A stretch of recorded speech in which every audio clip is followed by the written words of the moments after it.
Hello there. Welcome to the module that is all about focus. And I want to introduce you to a couple of terms, deep work and shallow work. So these terms come from Professor Cal Newport, who's a computer science professor at Georgetown University. And a few years ago, he wrote a book called Deep Work, which is one of my favorite books.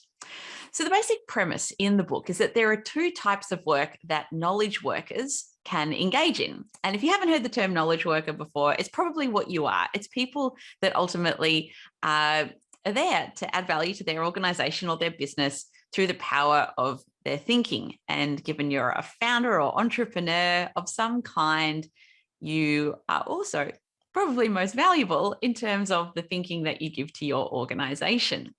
So knowledge workers can engage in two different types of work. There's deep work, which is focused work where you really need to be concentrating hard for significant periods of time, like at least an hour or two or even longer.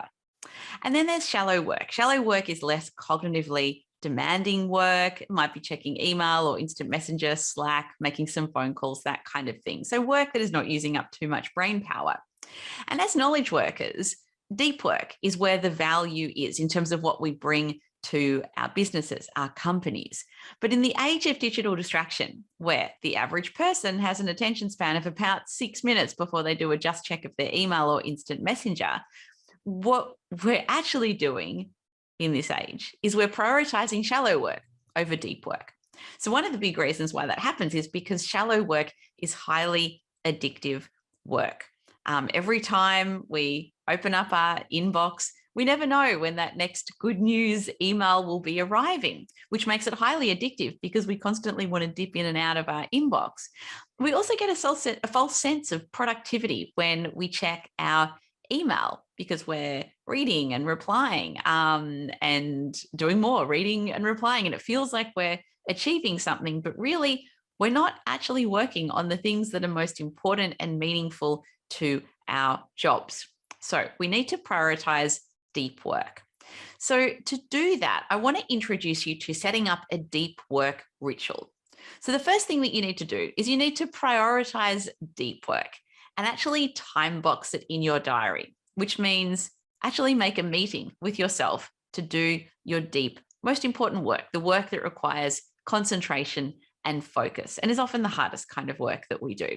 So time boxing means actually blocking out time in your diary to do deep work. So essentially booking a meeting with yourself. So for me, I do my best deep work in the morning. So typically I block out around about 8 till 11 a.m. to do my deep work. Now, what deep work should you be working on? If you're like most people, you've got just one to-do list and all sorts of items go onto the one list, or maybe it's project by project potentially. But what I'd like you to do is I'd like you to actually review your to-do list. And what I bet is probably happening if you're like most people is that you've got a mix of deep work tasks and shallow work tasks.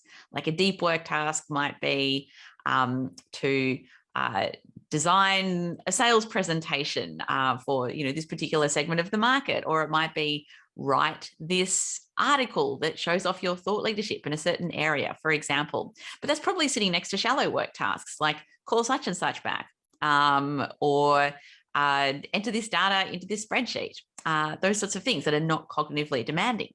And what our brain does is it prefers to do things that are quick and easy to do because we get that dopamine hit from ticking it off our to-do list. So we naturally default to shallow work tasks. So I want you to separate out your to-do list into two lists. I want you to have a deep work list with all your deep work tasks, and I want you to have a shallow work list with all your shallow work tasks. So when it comes time to doing deep work, you can actually go to your deep work list and choose what you're going to deep work on.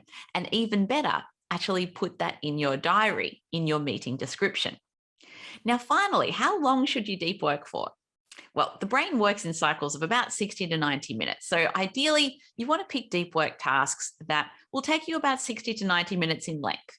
So for me, for example, I would do 2 or 3 deep work sprints in the morning, where I'll pick 2 or 3 different tasks that will take me 60 to 90 minutes, and I will do those sprints. And by lunchtime, I've achieved a really high output on work that matters to me because I've been prioritizing deep work as opposed to shallow work. So good luck with applying all that. And I'll see you for the next module soon, which is all about structure and how to structure your day to boost productivity.